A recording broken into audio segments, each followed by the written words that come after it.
I tend to do this thing where if I need space in the middle, I usually just push everything up to the sides.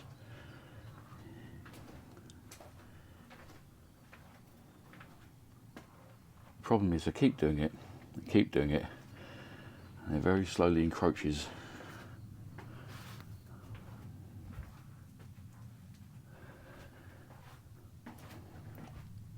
So I do need to properly sort this stuff out, either sell it or bin it. So as I was saying last week, I was a bit concerned about this area here not having a project car in it. Well, don't panic, because we've got something new. Oh, that's a horse of a different color. And unlike all the previous projects, this hasn't been crashed. This has got no crash marker on it at all, but I bought it from Copart. It's got a little bit of rash on the front, and obviously somebody's dragged it across the wall slightly. No issues, no issues. That skirt needs to be clipped in properly. No issues, no issues. There's a slight dent there where they've reversed into something. The roof's doing its normal thing where it's gone a bit crazy. But apart from that, well, I was about to say it's fine. Obviously it's not fine, so it wouldn't be in Copart otherwise. But it's all nice and clean. Well, for a 2011 car. We've got 2 keys, which is unusual. We've got the booklet. I think from Sussex Cars, which is handy because I know Andrew at Sussex Cars, so I can find out a bit about it from there. We've got your usual flotsam and jetsam, including a mask. That's nice. Yeah, more and more shit. A couple of receipts. I've got a bit of paper with it, so I know that who actually owns it. An Olang, whatever that is, some sort of lever, and £2. Check it out. Quid's in. Can't see that, it's got a name in it. Apart from that, I've emptied everything else out.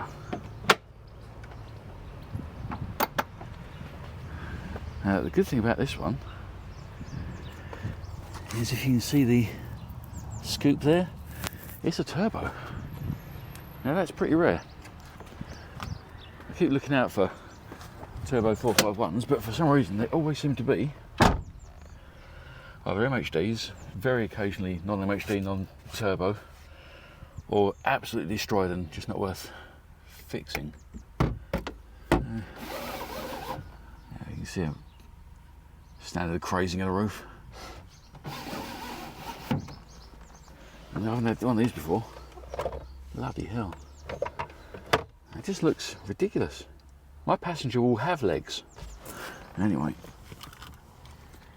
another bonus, 2 keys. So what's wrong with this car? You know, it all comes up, it's 83,000 miles on it. And turn the key, nothing. Absolutely fucking nothing.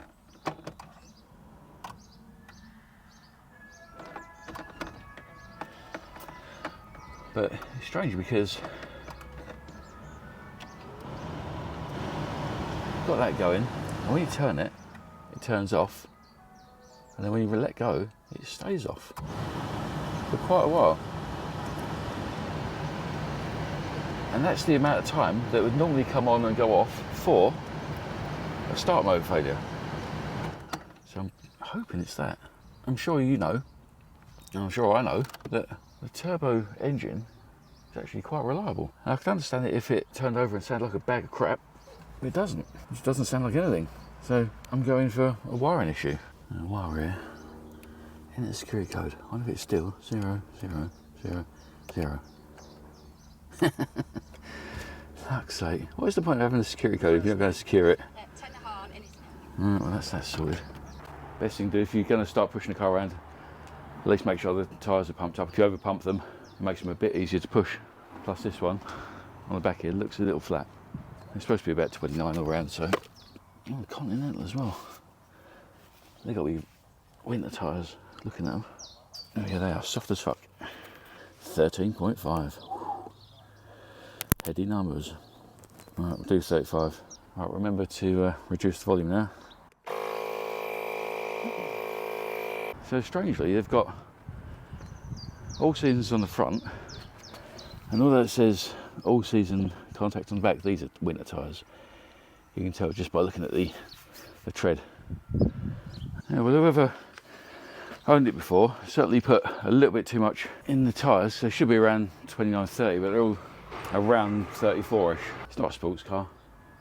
You're going to get slightly better miles per gallon out of it, but might be a little bit rougher on the ride.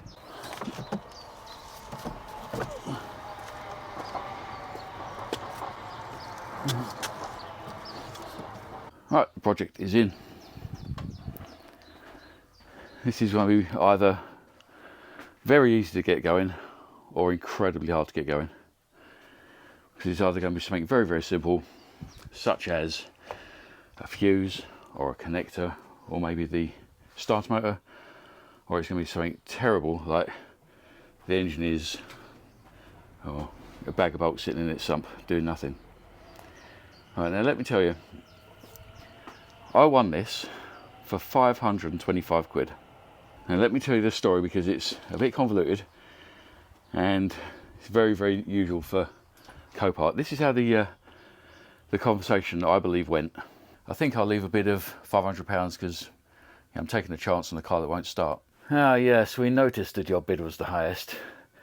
Unfortunately, we want more money, so we've cancelled the auction and we're going to relist it because we think we're going to get a bit more money next time.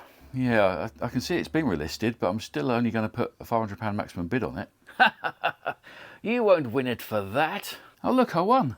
Yeah, about that. We'd like to make you a counter offer. How about £1,500? Piss off. I'll stick with 500 quid. Okay, what about a counter offer of £1,000? Still no. My maximum is £500. Remember, every time you relist it, it's costing you money. Okay, fine. £525. Seriously, you're arguing over £25. Fine. 525 quid. Go for it. Great. You owe us £817.40. Wait, what? Plus delivery, which comes to £1,176.20. Fucking hell, how? Fees, lots of fees, because we're a greedy company. Christ, no, you can stick the delivery up your hole. I'll get my mate to pick it up, he's much cheaper. We don't care, you're a mug. Right, let me go through these fees, because these are comical. Right, sale price, 525 quid. Brilliant. Buyer fee, so even though you pay them, I think it's £79 a year, just to be able to go on the site and bid, they also want you to pay every time you buy something. So the buyer fee, £145. But then there's also an internet bidding fee. I don't understand how you'd be able to bid any other way apart from the internet, because it's an internet site. Internet bid fee of £39. Then there's a lot retrieval of £50. Now, that's just a guy in a forklift truck, and he goes and gets it for you. It ain't 50 quid. Then there's VAT, £46.80. Then they want to charge me £299 plus VAT of £59.80 just for delivery, and that was from Newbury, which is 150 miles away. Yeah, so nearly £360 in delivery. Lucky enough, a mate of mine, he did it for £250, so that's all right. And then when I went to pay for it, they wanted £9.67 for the bank issuer charges, and then another £1.93 for the VAT on that, which came to, well, obviously I took the delivery off, yeah, £817.40. And if I'd left it on, it would have been £1,176.20 for a £525 car. Fucking rip-off merchants. I mean, luckily enough, they also didn't add VAT to the sale, because that would have just taken the piss. First things first. Let's get it on charge. There's no way a flat battery isn't going to spin that around absolutely nothing, yet show up as much as it did. There we go. Proof turbo. First you want to do,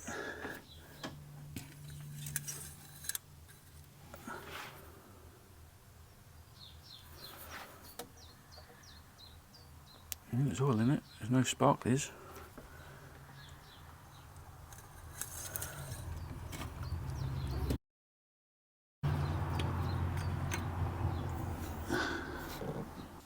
The belt's on, and it's so dirty in here.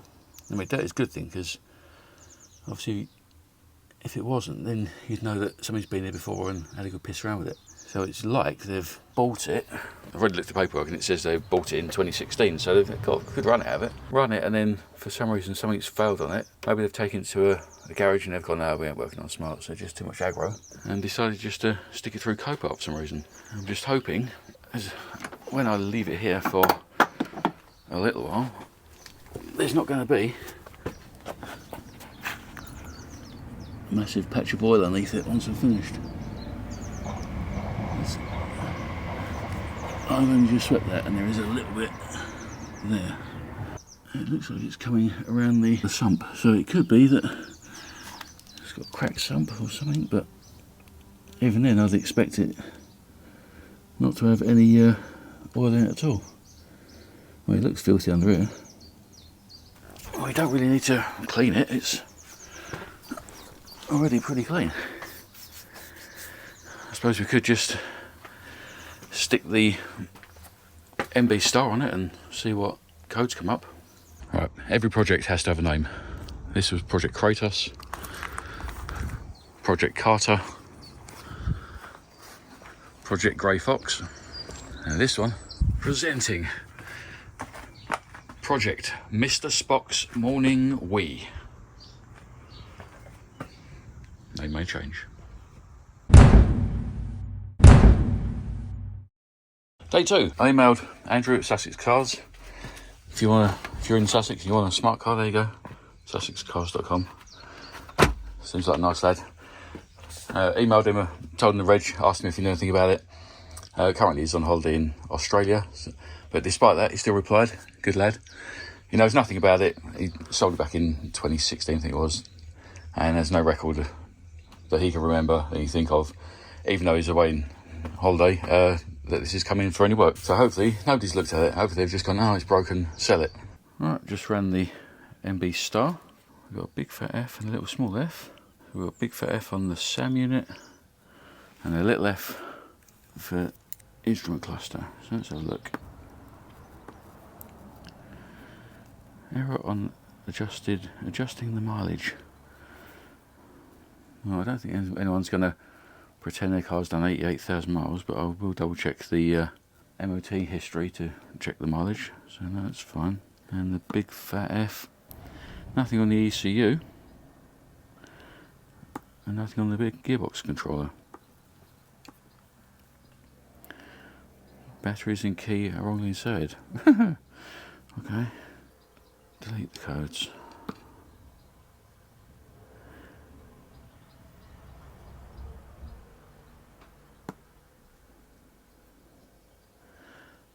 I mean, it's worth noting that just deleting the codes isn't going to make this car start. Right, next thing to do is check all the fuses in the SAM unit. Although there's a lot of fuses you can see here, there are also some on the top that are much more likely to be the issue, like the start motor and the fuel pump. So we'll lower it all down and have a little look. I've taken out the 3 fuses on top and they are all fine. They'll make the little beepy noise, etc, etc. So they're not the issue. Right, I've gone through Evolution. I've checked all the fuses and they're all fine. Right, we're getting somewhere. After I took all the fuses out and checked them, put them all back in again, I'm back in on MB Star, checking the fuel pump, and now... Right, can you hear me over there? I've put my microphone underneath the car. Have a listen to this.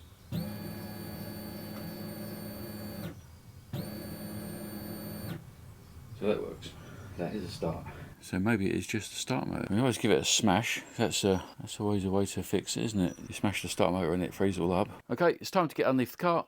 I've got jack stands and jacks, and around there I've even got a tilt-in seesaw lift, which is never ever coming out of that corner. It wastes time. So today I'm using my quick jack. Now, because the car is too short, normally you'd put them one each side in the runners, but because the car is too short, you have to do it sideways.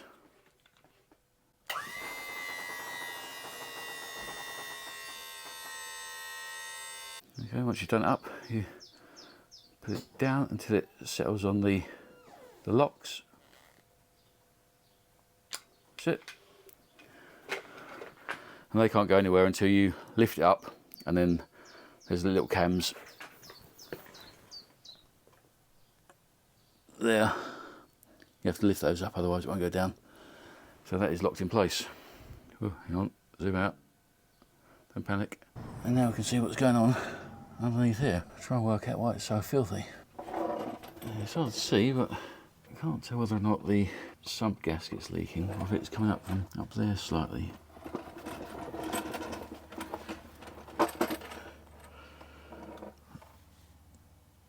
Head gasket leak or something. The starter motor is underneath that, and that's the cover's still in place, so it doesn't look like it's been messed around with. So I might have to give that a smash, see if I can get that to jump back into life. Right, I've got my adjuster, going to give it a little tap. Right, I've got the cover off. I think I might have found the issue.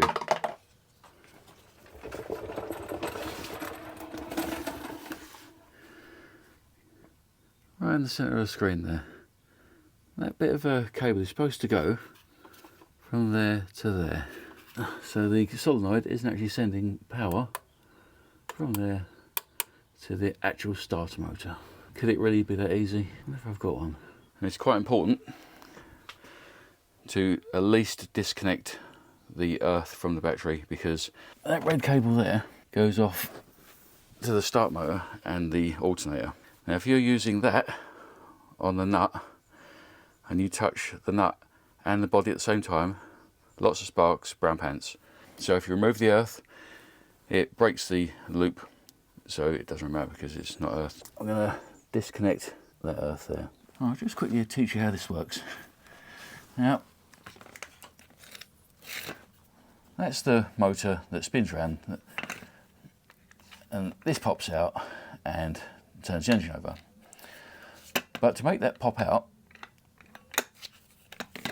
you need this bit. Now this bit is a solenoid. When you put power through it, it pulls back, and there's a like little seesaw thing, and it pushes out. And as soon as that pushes out, it creates a connection on the back. Power goes in here, and it will go through the solenoid, through the connections, from there into the motor. Now obviously this one, the cable from there to there is broken, so it's not going to work. So to test it, I'm going to put an earth clamp on there because it earths through the engine. And now I'm going to try and put power to there. Now what should happen is, you hear a click, and that wheel in there, it's called the Bendix, you'll hear it pop out. And what actually happens is,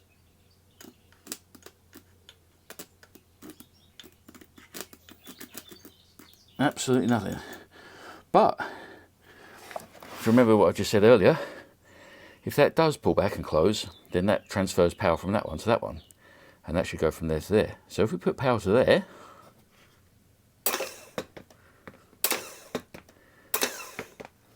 so the starter motor works fine, except for obviously bad connections, and the solenoid doesn't work. So I might take those off and get the solenoid apart, see if I can't beat it into submission, and then we'll look at fixing that. And despite never stripping a 451 petrol, I seem to have a starter motor. Not quite sure why. At least I can show you the Bendix popping out, because this one seems alright. It's not great, but it's not as bad as the one we've just taken out.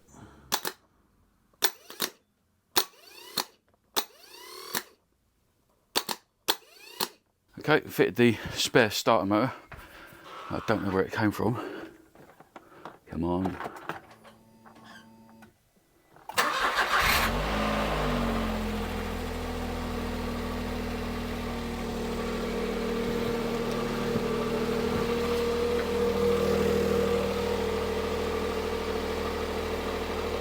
I'm happy. Can you tell I'm happy? it actually sounds alright. So I won't leave it running too long, but I will clean up the engine, and then at some point obviously something will leak and I'll be able to work out where it comes from. Right, I ran it for what, 30 seconds. We've got a few faults come up. One for the ECU. Ignore fault code. That is there's a shut off thingy that they disconnected. So I know about that one. All cars should have that one. Instrument cluster, steering assist control module, incorrect CAN. Okay, that might be from when I disconnected the battery and it might have pissed it off.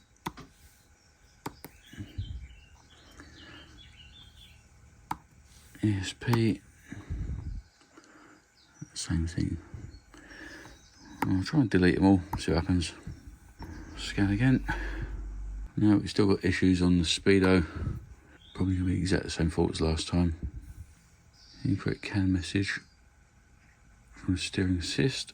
And ESP, CAN module to N68 steering assist is faulty. Rightio. And just before I give up for the day on this one, I'm going to spray a bit of maintenance spray in the clutch actuator. It sounds a bit raunchy by Grease Ape. Not sponsored, but I bought this stuff and they sent me a t-shirt. It's orange. Of course I'm going to fucking wear it. Don't just do maintenance spray. We got silicone spray. We got white lithium. Brake cleaner. Clear grease. And they've got all the slippery slideys you could possibly ever need. I'm going to wrap it up for this one. I'll have a look into the ESP issue. It's still got 150 days of MOT, so that's alright. So yeah, like, subscribe, Patreon, that sort of shit.